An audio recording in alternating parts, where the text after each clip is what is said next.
Peyton, it's nice to see you again on this beautiful, beautiful Sunday. This time we have a quote by our beloved poet Henry David Thoreau, which is, people spend the best parts of their life earning money in order to enjoy a questionable liberty during the least valuable part of it. Let's riff on this quote. What are your ideas to share, Peyton? Oh yeah, man.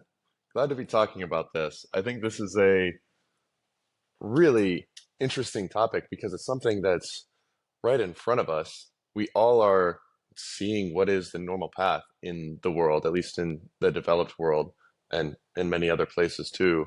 And it's almost to me like an elephant in the room that not many people talk about. We just kind of assume that there's nothing to be done about it. The fact that we have one human life and it's 80 to 100 years long if we don't die early.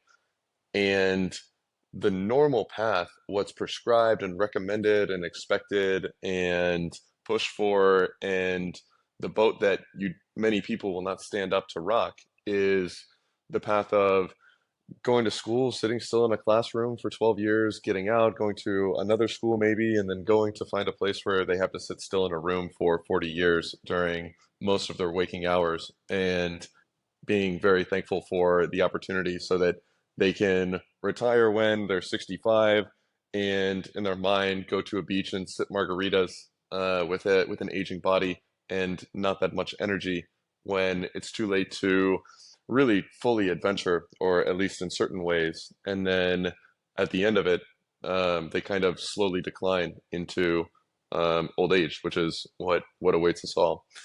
And obviously, there's no judging this. There's many virtues in living a quote unquote responsible mainstream life. But what there is a bit of an issue with is we're kind of crabs in a bucket as a species with this many times. A lot of us have chosen a certain path and feel like it almost casts judgment on us when somebody else will take a different path where they're taking risk and pursuing a life that is different than the mainstream. And so it's very common to see judgments going toward people taking alternate paths, taking risks, or just not deciding to sit in a cubicle and look at a computer slouched over at an office chair for 10 hours a day, every single day. And once again, there's nothing that I have against people that are doing such a thing. I've been one, and most of us have. But the thing that is a shame, in my view, is that the world is an amazing, huge, beautiful place with incredible adventures to have, with many interesting people that are far different than the ones that we find ourselves surrounded by. And you just don't have to work nonstop and never take time off. There's not a compelling reason during your 20s before you have a family to never pause, to never adventure, to never do anything besides this straight path of a grind where you sit still. And a lot of the, I suppose, newer movements around a lot of this stuff, I think we're seeing more and more people wake up toward different paths that empower them to take risks, empower them to adventure, empower them to make the most out of their life before it's too late for their body to energetically make the most of time and material abundance. And so that's sort of a high level thought on alternative lifestyles and alternative paths. And I think that this is a topic that is, I do think that we have far more to lose by walking the straight and narrow path that people expect us to, and that when we look around that the herd is going on, we actually have a lot to lose. We have a an opportunity to make the most of this, to adventure, to experience, to learn, to grow, to experience pain, of course, but to become a more well-rounded individual and to more fully engage, more openly engage with this one experience that we have. And by not taking risks, by not keeping our head up, by not staying lucid, we do have the risk of squandering this incredible opportunity to explore and to open our horizons. And one thing that Thoreau emphasizes quite a bit, that's not something to miss, is connect with nature. We're Homo sapiens. We are animals. We are not machines. We're not robots. We're not computers. We try to be machines, robots, computers at times. We try to stifle our emotions. We try to put on a persona. We put on dress clothes on our body and kind of dress clothes on our mind in terms of sort of career personas that are common, where we're not speaking the truth, where we're not being authentic, but rather we're covering ourselves up to fit in a box, to not make people uncomfortable. And all of this can amount to a lost opportunity to really make the most of our life, in my view. And it's not something that I think people should take lightly. It's not like people think it's the safe path to stick their head down and to just do the same thing, not even take a month between jobs, but to just go from here to here to here, to absolutely maximize their spending, get that the biggest house they can get, the nicest, newest car they can get, the newest things, finance it all, and ultimately become a slave to our possessions. But if we can resist the common conformist path, in my view, there's an incredible opportunity to experience much more abundant freedom and just chart a chart a path that is more authentic to who we are. Not that traveling is the only way, not that adventuring is the only way, not that making music is the only way, not that making art is the only way. There's many, many, many ways to go. But it is a tremendous shame that that many people do trade in their opportunity to live their life in a way that is true to their deepest desires and to find those deepest desires and connect to them in favor of what is considered safe and expected and societally normal. And I do think it has a lot to do with our inherent wiring as humans to fear being isolated from a group, to fear rejection, to fear judgment of others, to fear the opinions of others, and to prize that, and even to prize safety in those realms over maximizing our potential and in actualizing ourselves in terms of our path. And so that's a lot of what I think. I don't have any judgment toward people taking those paths. I very much respect and appreciate many aspects of it, but there are many alternatives available to us, and even taking time there, taking time off, taking sabbaticals, adventuring for a while, doing this, doing that, switching around. This is these are all things that can deeply enrich a life, and I've seen it in many of my friends who've chosen these paths. I myself am incredibly grateful that that I did not stick on the corporate path and sort of left that aside. And I do think that regardless of if we stop by there or if we stop by there many times or even the majority of the time, I do think that calling it a 40-hour or 40-year uninterrupted block of just sitting still every single week, that is probably a mistake in my view. So that's some of my philosophies. I'd be really interested to hear your thoughts about this too. Thanks, Peyton, for these beautiful ideas and thoughts on charting a life which is more authentic to oneself, more authentic to one's true inner being, and really carving out a lifestyle which you really want to live. So, in my opinion, Henry David Thoreau is like the guy who did the most famous sabbatical ever. Yeah. uh, and he went out to Walden Pond for 1 year and built his own hut and lived with the animals there, took a cold bath in the pond, and just the squirrels and the birds became friends with him. He lived the lifestyle he really wanted to live. He really connected with nature. He just went out and did it. And yeah, for sure, people talked about him, but you don't care when people talk about you when you are living the life you want to live. Instead of being in the pencil fabric, in the pencil factory, he went out into the woods. This is some kind of idea guide for us, working backwards. Work backwards from what can you envision your life to be?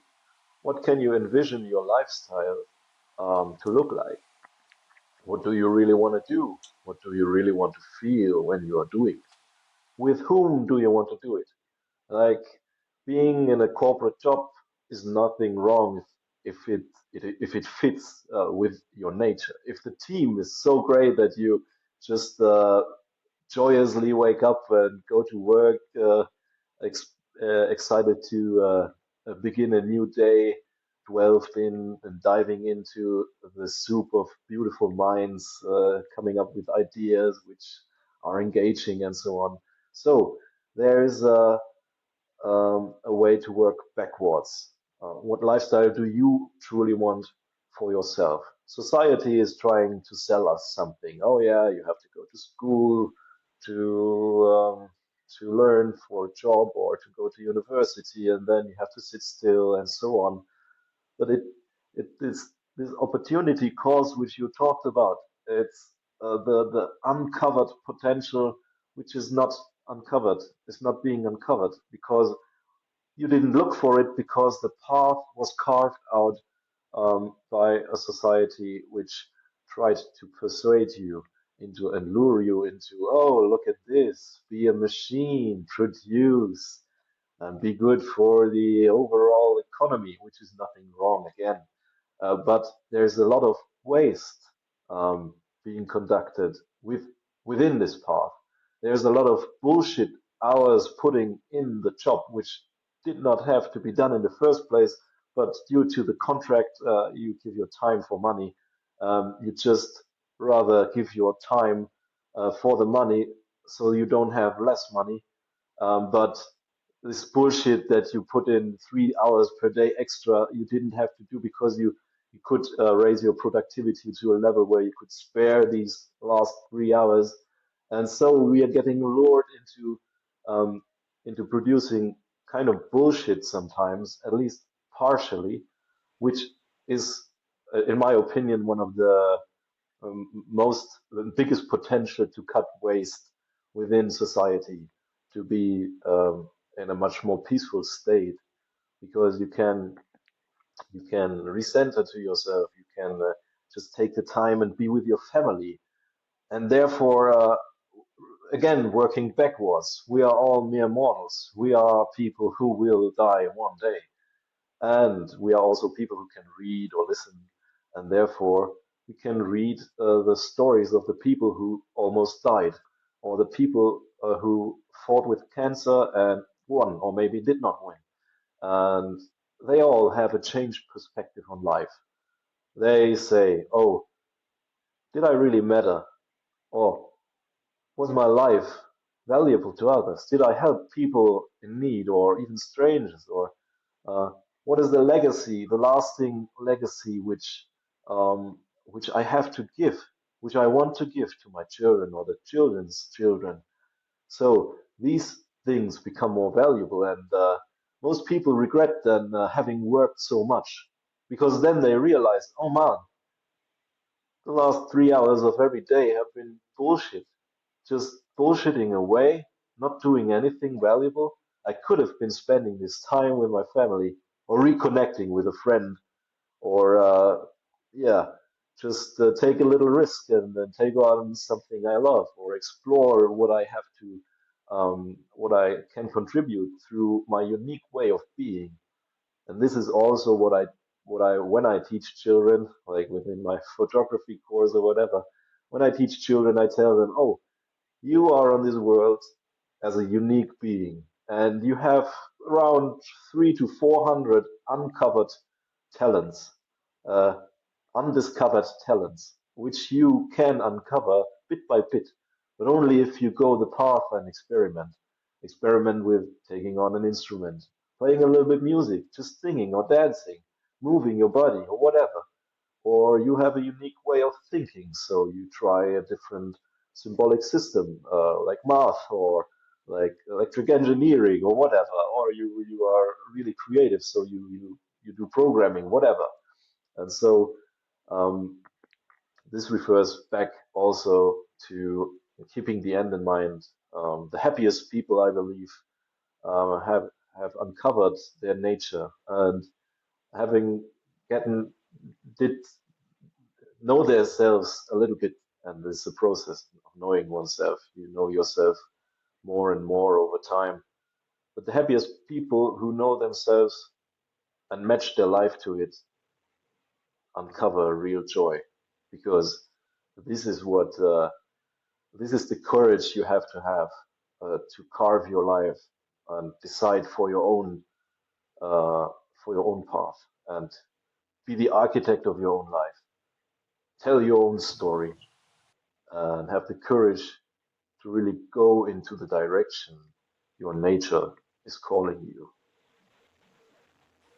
100%. And I think this has everything to do with or at least in many cases, it has everything to do with the story that we have in our heads about how we're thinking of ourselves, how we're thinking about how others are perceiving us, how we are fearful of viewing ourselves. For example, I used to be, when I was in college, I had an idea for a business that I wanted to start, and I had a certain amount of money that it would take, and I would have succeeded at it in hindsight, very likely, and it would have it was a really good opportunity. And but I was fearful of losing a few $1,000s to start this if it would fail, and the regret and pain that that would bring me, even though I had so much more to gain than I had to lose. And in the same sense, I remember when I was in earlier on in college and I was thinking about my career path, I already, even before I even started, when I was still just a waiter, I was already fearful on some level of losing my job and not being able to find another one at some point down the line in my career. And in hindsight, I really had nothing to fear. I could have found something else, blah, blah, blah, blah, blah. But it's so pervasive. It's so sort of the voice of society accidentally downloads some of this shit and we absorb it without us even realizing. And it can have a lot to do with our ability to need to view ourselves through a crystallized narrative, to have words that describe us and that others use to describe us, that we can point to, that we have examples of, that can't be proven against us and blah, blah, blah, versus just being. And many of the people that I know who have chosen these different paths, and I've met a lot of them because I've spent a lot of time in hostels, are folks that, yes, they have a career, they have vocations, they have skills, they apply themselves fully, they work hard. It's not about working hard versus lazy, but they have a way of being. They're not here as a means to an end. This year is not a means to an end for them. This decade is not a means to an end for them. Whereas a lot of times when people have their head down and sit still for 40 years, they view their primary working hours, their best energy, their best youth, their best output as all a means to an end for half their life and the part of their life when they could be doing so much more, a means to an end of getting more possessions and then eventually being able to sit still at the end of it, but in a warm location with a margarita in their hand. And this whole attitude of, am I treating my life right now as a means to an end, or is this an end in and of itself? Even if I'm working, is it an end in and of itself? Because I can connect fully with this, because I can engage, because I can use my talents, because I can move my reality and manifest something more than what it is now. Or am I just trying to get through this shit so that I can get out on the other side? And if we have that perspective, ultimately, regardless of what we're doing, we are on some level wasting our experience. We are wasting our awareness if we are not truly drinking in this incredible opportunity to live and just discarding it and trying to trade it and exchange it or skip fast forward past it to be somewhere else. And that I think is a mindset that regardless of what path we're on, we can bring that to it. And I think with that, we can live a much more enriched life, much freer life, and not be so constrained by the cacophonous voice of society on these things that tend to siren song so many people down a path that ultimately doesn't serve them, that doesn't satisfy them, and tragically doesn't allow them to connect to their fullest nature, their deepest desires, or even discover those things. And that's what I would encourage many people to consider for themselves is the path that leads to their growth. How can we invest in our experience rather than in possessions that can end up owning us? And so, yeah, a good reminder for me, and even the means to an end thing. How can I treat even the mission as an end in of itself? How can I embrace and drink in this moment, this year? Because even if I'm not doing this for 40 years, that is a temptation that I have for a few years, especially when things are hard, to view it as, oh, I'm trading this in exchange for this. I'm suffering now. I'm trying to quote unquote get through it. But the reality is, we shouldn't be trying to get through anything. We have one opportunity to connect with this experience. We have one life. We have this moment. And ultimately that's always where we find ourselves. And it is always an opportunity, regardless of external circumstances, to appreciate this, to be present with it, to be in the now, and to give ourselves to it. And that's how it can give the most back to us. So, anyways, man, really appreciate you sharing your thoughts. Any final word on charting our path and riding our own wave? I wish every one of us, everyone listening, to have the courage to cut out the negative stuff out of one's life, to overgrow it with the more positive stuff, to have the courage to reconnect with your parents and siblings and friends. So don't let the relationship that really support your peaceful and happy life and your existence, which you enjoy, don't wither away. So have the courage to live your own life. Have the courage to carve out your own path and live this authentic, unique experience which has been given to you. And therefore, may we be well and happy. And let's read some Thoreau next week, and let's see what other ideas there are to uncover. No doubt, no doubt. And as Thoreau reminds us, let's connect with nature. Let's be true to our bodies, true to our minds, and in harmony with how we're meant to live. Appreciate you, bro. Great talking to you. As always, I will see you on the next one. See you on the next one. Appreciate you too, Peyton. Have a good Have week, a man. good one. Bye. Bye.